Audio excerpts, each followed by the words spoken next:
impressionist Cal Halbert, a man of many voices. Michael McIntyre! With so many personalities up his sleeve, I'm sure to get a broad range of opinions on my smart screens.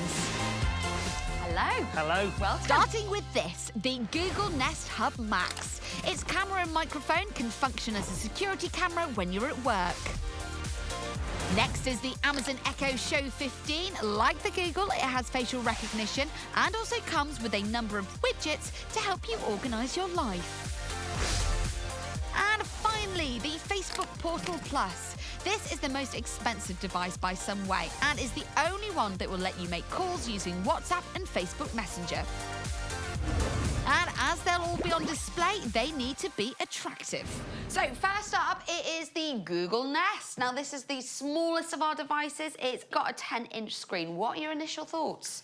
Well, you know, as America's greatest looking president, I think it's a little too small, George, a little too small. I need it to be a lot bigger, though it would probably look quite big in my hands. All the devices have touch screens, but the general idea is to use voice commands where possible. So, with the Google, recognise the Donald.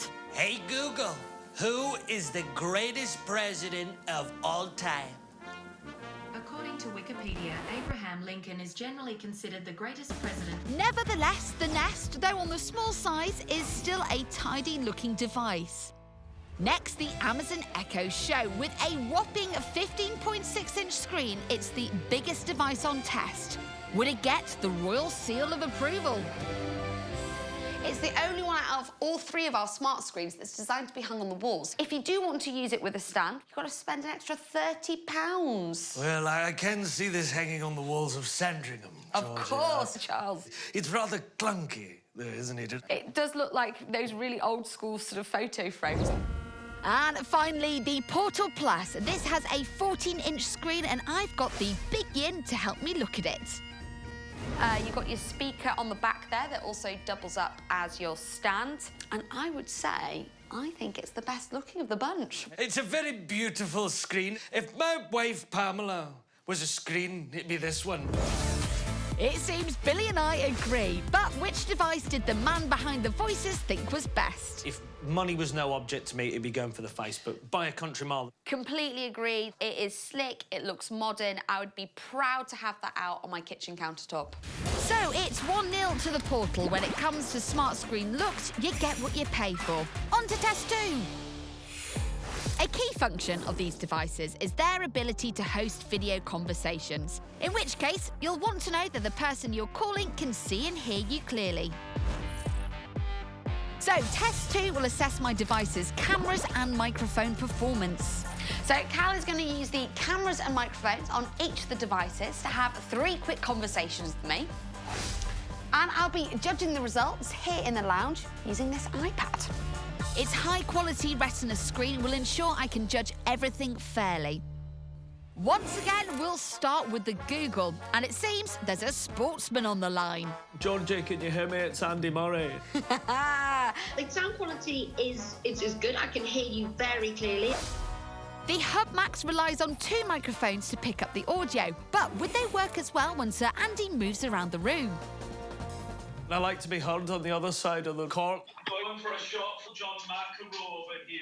You cannot be serious. I wouldn't sort of write home about the audio quality. But for the purposes of doing a video call, perfect. And what about the quality of the Hub's 6.5 megapixel camera? I think it's doing a great job. I can see you really clearly. The camera also uses facial recognition technology to keep track of people as they wander. Next to serve, the Amazon. And it seems I'm now talking to some sort of politician. It's Boris here to say hello to you, Georgie. Can you hear me loud and clear? Yes. Got Boris Johnson on the phone. Like the Google, the Echo has 2 far-field microphones for long-distance use. But how would they perform when Boris hits the campaign trail at the back of the kitchen? I am the Prime Minister. Yes, well, What I would say is those 2 microphones. they're very much on a par with the Google Nest microphones. But would it be the same story for the Amazon's cameras? At 5 megapixels, the camera has the lowest resolution of the 3. And not only does this result in a slightly grainy image, but also a rather fish-eyed one. You sort of look slightly distorted. And unlike the Google, there's no tracking feature. When you do walk about the place or you sort of end up in an odd corner of the screen, then it does feel a bit unnatural. I sort of want to move it across. Finally, the Facebook and some acting royalty. Hello, Georgie, it's me. Sir Ian McKellen, thou shalt not pass. How are you, Ducky? The Portal Plus has 4 microphones. That's double the other 2 devices. Would this give it an advantage? I shall go on a quest.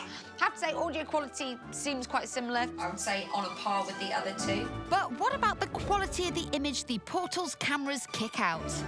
So this is the best quality camera. It's a 12 megapixel camera, and certainly it has an obvious step up from the other 2. Although Sir Ian was more interested in the camera's ability to keep him centre stage. Now I'm coming back over this way. Which the Portal's tracking feature did rather well. But has it done enough to take the win in round 2? Yes, it probably does just edge the win for this round, but only by a whisker. Which means the Portal goes 2-0 up with just 1 test to go. Next, it's time to assess each of our devices' output, testing screen and speaker quality. And for this, we will follow a colourful flower arranging tutorial. I think it's all about releasing your inner creativity. Once again, we start with the Google. I'm currently streaming from YouTube, but it can also link up with Google Play. You can watch Netflix. Let's get the Tiger King on here straight away. Whoa there, Tiger. Let's talk screens instead. And at 1280 by 800 pixels, the Nest is not full HD.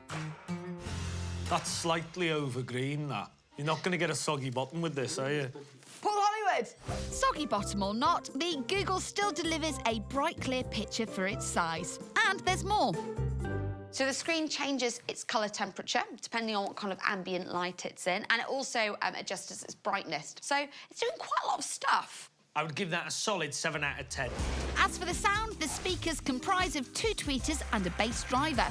It is quite a fine selection. We've got 3 blooms. We've got. I think it gives a really nice, well-rounded bass sound. That would be an enjoyable listening experience.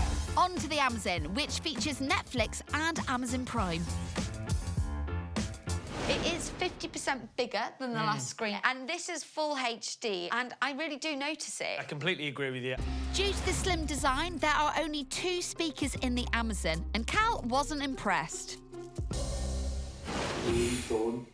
If they're in good condition. It's quite muffled. And on top of that, the speakers are at the back, and considering this is meant to be mounted on the wall, that will become even more muffled. I've got to be honest, I like the bigger screen, but the sound's terrible. I have to agree. Lastly, the Facebook.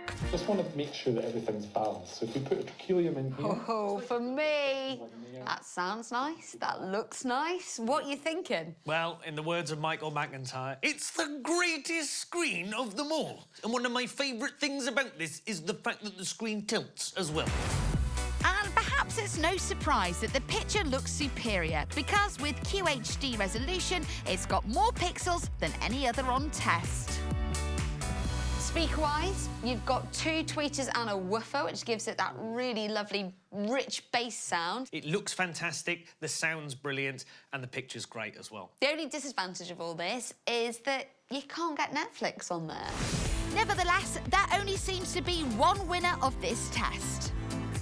I think it's a no-brainer for me. It's the Facebook. It's just miles ahead of the other 2. Which makes it a clean sweep. A 3-0 win for the most expensive device on test, the Portal.